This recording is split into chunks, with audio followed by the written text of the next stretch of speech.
Mora em condomínio é o tema do Atitude.com de hoje. A gente está aqui ao vivo e a gente deu uma circulada pela cidade para perguntar para as pessoas que são moradores de condomínio como é que é viver lá dentro. Se a pessoa se sente isolada, de repente, se sente que a cidade é uma coisa, o condomínio é outra, mas se sente segura também ou se pode haver insegurança dentro do condomínio. Confere aí. Morar em condomínio, cara, tem os seus privilégios, né? Porque, pô, tem uma portaria. Eu acho que o fato de você morar num condomínio, você já fica meio que limitada. De certa forma, existe uma segurança. Condomínio tem esse lance da segurança, né? De você poder estar seguro, com a galera olhando a tua casa e tal. Então tem isso. Depende do ponto de vista. Caramba, muita gente falando que se sente bem, porém, todavia, no entanto, um monte de mais aí, hein, professor? O que é que você achou das opiniões? Eu acho que essa expressa uma atmosfera que você encontra realmente nessas áreas da cidade. E elas não são áreas que só existam no Brasil recentemente, não. Isso é pela América Latina inteira, nos Estados Unidos, uma tendência enorme na França, as chamadas cidades fortificadas. Há toda uma discussão sobre uma feudalização das cidades, não é? Há trabalhos de meus colegas da Faculdade de Arquitetura da UF que falam de uma arquitetura do medo, com pontes levadiças, cercas eletrificadas. Enfim, realmente você tem isso e eu acho que os jornalistas, a imprensa, contribui muito para isso. Porque uma banca de jornal é um espantalho urbano. Porque se você realmente ficar olhando para aquelas matérias, não é, você não sai de casa. Você viveria apavorado, trancado dentro de casa, porque um certo gosto pelo canhestro, pelo grotesco. Então você acha que as pessoas estão indo para os condomínios por medo? Estão sendo levadas? De certo modo, sim, para, evidentemente, valorizar o capital privado e os grandes empreendedores, não é isso? Ou seja, tem gente ganhando com isso. Ah, não, isso não é a menor dúvida. Lobão, você se viu ali nos depoimentos? Com certeza. Os depoimentos cruzam muito com o que acontecia, né, no condomínio. Você me falou antes do programa começar, assim, da dor e da delícia de morar em condomínio, né? Que nem tudo são flores e que tem problema sim. Dá um exemplo. Coisas boas, por exemplo, no condomínio, os amigos, nós éramos muito unidos, né? Contra a rivalidade do outro prédio, não só contra a rivalidade, mas contra também as festas que a gente organizava. Quando a gente organizava muita coisa boa, éramos muito unidos. E quando você tem união, Lili, tudo fica mais, você se sente mais forte, entendeu? Né? E o que não era tão bom? O que não era tão bom é quando existia assim uma paixão dentro do condomínio, que a gente queria namorar alguém assim e de repente não conseguia. Isso também não era legal, não. Que era tipo, como um grande irmão, assim, vazava as informações, é isso? Vazava. Tinha os amigos que nós podíamos confiar e tinha os que não podiam também. Mas pelo visto, assim, você e tua turma davam uma subvertida nas regras do condomínio, né? Exatamente. Quebrava a monotonia que o condomínio pode, de repente, proporcionar. De 3 em 3 meses ali, 2 em 2 meses, mudava a sindicância do síndico. Os síndicos mudavam porque não aguentava a gente. A tua turma. Não aguentava. Gente, sobre subversão, mais ou menos por aí que o Moacir Luiz conversa com a gente. Olha, ele deu um depoimento de um cara que nunca morou em condomínio e ele tem uma opinião formada sobre essa história de morar em condomínio. Vamos ver aí. Eu me lembro da primeira vez que eu vi um ônibus escrito Novo Leblon. E era uma coisa assim, Novo Leblon, o Leblon tá tão novinho, né? Ainda tem um Novo Leblon. Era um condomínio. Eu fico imaginando aquela coisa meio de incubadora, né? De séptico, né? De limpo, de arejado, que é uma cidade construída para você ser autossuficiente, né? Não tem improviso. Eu acho que o condomínio ele acaba criando um pouco isso, né? O futebol é aquela coisa arrumadinha, o restaurante, a churrasqueira do clube, do banheiro.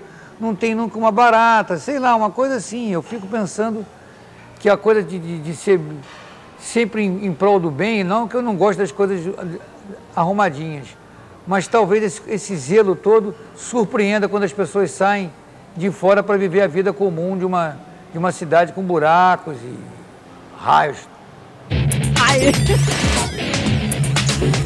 Cara, todo mundo se divertindo aqui no estúdio. Acho que vai dar música aí do Moacir Luiz, viu? Porque ele fez poesia reclamando dos condomínios. Agora, dá pra quebrar essa ordem imposta? Dá pra improvisar dentro do condomínio de alguma forma, Lobão? Hoje as coisas são diferentes. Eu tive lá no condomínio, né, semana passada, porque nós fomos para participar nós nos unirmos, né, de novo, nosso grupo, né, e de maneira que eu vi como é que está hoje lá o condomínio. Hoje, a geração de hoje não tem mais aquela maluquice como a gente tinha, aquela... Acho que a galera tá mais enquadrada, é isso? A gente fazia coisas assim que hoje a garotada não tem coragem. Eu não vejo assim. Eu vejo como hoje o pessoal não tem coragem mais de fazer o que nós fazíamos. Então, o condomínio, será que está padronizando as pessoas? Professor Mello, para a gente colocar mais pimenta aqui no nosso debate, eu catei na internet um ensaio sobre condomínio, que é assinado aqui pelo Carlos Teixeira. Eu encontrei no site www.vazio, olha que nome, vazio.com.br. É bastante assim, sugestivo já o título do site. E aqui no ensaio chamado Favelas e Condomínios, tem um trechinho que ele coloca o seguinte, olha... Condomínios e favelas adotam posturas antagônicas em relação à cidade. Os primeiros a desprezam, os últimos são por ela desprezados.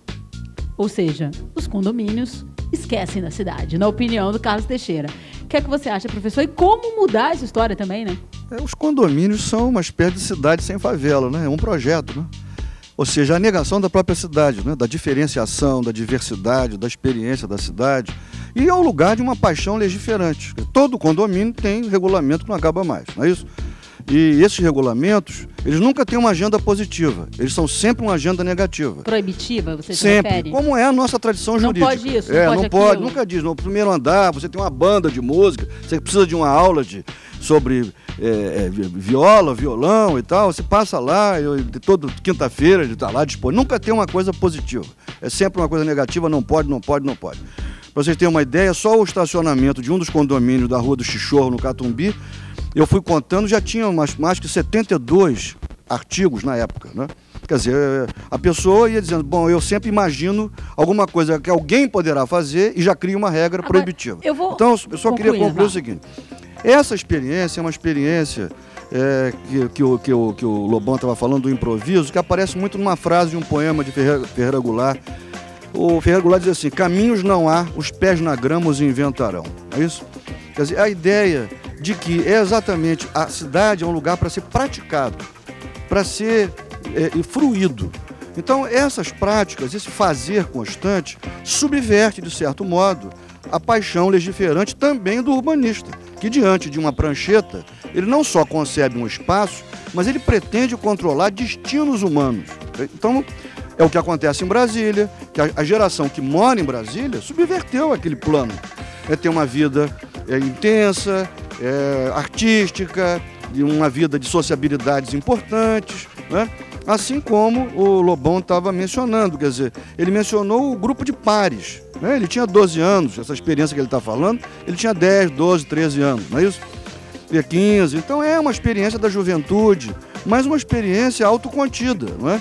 Porque certamente saímos dali para o shopping center, que é outro lugar absolutamente planejado, concebido, que subtrai os encantos da deambulação urbana. Agora, né? Professor, deixa eu voltar e resgatar o início da nossa conversa. Porque eu lembrei, te ouvindo, de uma matéria que eu vi certa vez no Fantástico, que pegava uma turma de condomínio criada e uma galera que andava reunida e levava essa turma para o centro da cidade do Rio de Janeiro. E pedia para eles dizerem o que eram aqueles prédios, para que eles serviam, quando eles foram criados, e as pessoas mal sabiam o nome daquilo ali. Então, assim, que tipo de consequência, assim, que tipo de geração pode ser essa? Pensando daqui para frente, uma turma, uma geração que passou 20 anos no condomínio, saindo dali adulto. E aí? O Rio de Janeiro hoje também, quer dizer, eu quando era mais jovem, que eu ainda sou jovem, você podia imaginar um centro. Mas o Rio de Janeiro hoje, como as grandes metrópoles, ela tem muitos centros, não é isso? Então, a experiência urbana nossa, da minha geração e das gerações anteriores à minha, era muito diferente dessa. Quer dizer, eu também não conheço a Barra da Tijuca. Eu conheço o Mercadão de Madureira, conheço a Estação de Magno, a Serrinha, e meu conhecimento sobre aquela área é muito limitado.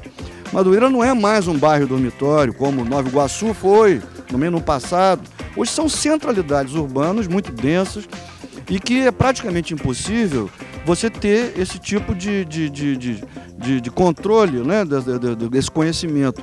Paris, por exemplo. Paris tem 2 milhões e pouco de habitantes. Então é uma cidade pequenininha. Você compreende? Quer dizer, você atravessa Paris, são 11 quilômetros, você atravessa de um lado para outro. Essa experiência é impossível no Rio de Janeiro. Né?